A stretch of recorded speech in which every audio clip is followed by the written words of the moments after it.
Puri जिल्लारू university टाइकोंड पई लिपिका पलाई मनोनीत होइछंती। पुरी जिला आलिकिया अंचलर लिपिका पलाई टाइकोंड खेलरे जलंधर स्थित एलपी यूनिवर्सिटी ठारे डिसेंबर 22 रु 28 तारिख पर्यंत हेबाकु थिबा नॉर्थ ईस्ट जनरल यूनिवर्सिटी टाइकोंड प्रतियोगिता रे अंशग्रहण करबा पई मनोनीत होइछंती। लिपिका पलाई गोपीनाथ देव डिग्री कॉलेज रे बीए थर्ड इयर रो छात्री अटंती। से चलित वर्ष उत्कल यूनिवर्सिटी टाइकोंड प्रतियोगिता रे किरोगी एवं पुमसी इवेंट रे प्रथम स्थान अर्जन करथिले।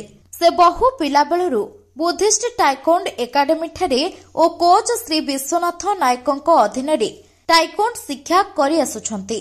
से आगरू जातीय स्तरीय प्रतियोगिता रे पदक जीति पुरी जिला पई सुनाम ओ गौरव आनिछंती। जिला संपादक श्री मनमोहन भंज लिपिकांकु यूनिवर्सिटी खेल रे अंशग्रहण पई शुभेच्छा जणाइबा सहित भल प्रदर्शन करिबे बोली मतव्यक्त करिसंती। लिपिका पलाई आज पुरुषोत्तम एक्सप्रेस रे जलंधर यात्रा करिसंती। जय जगन्नाथ, मु विश्वनाथ नायक बुद्धिस्ट टाइकोंड एकाडेमी रो मुख्य कोच अटे। आज एक खुशी विषय जोटा कि आम श्रीक्षेत्र माटी आमर लिपिका पलाई जे आम श्रीक्षेत्र माटी जो झील सी आज एक गौरव अर्जन करने जलंधर स्थित आमर नॉर्थ ईस्ट यूनिवर्सिटी टाइकोंड चैंपियनशिप जो चली क्वालिफाई कर बर्तमान ये जो गत मास नवेम्बर 14 तारिख में Utkal university under inter college जो प्रोग्राम चलता टाइकोंडर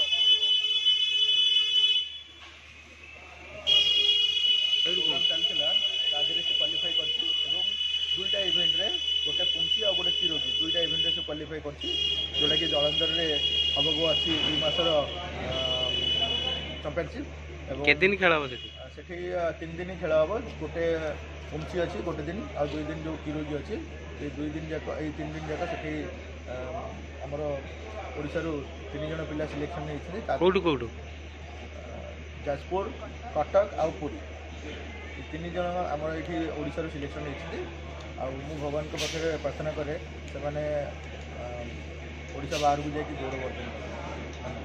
थैंक यू।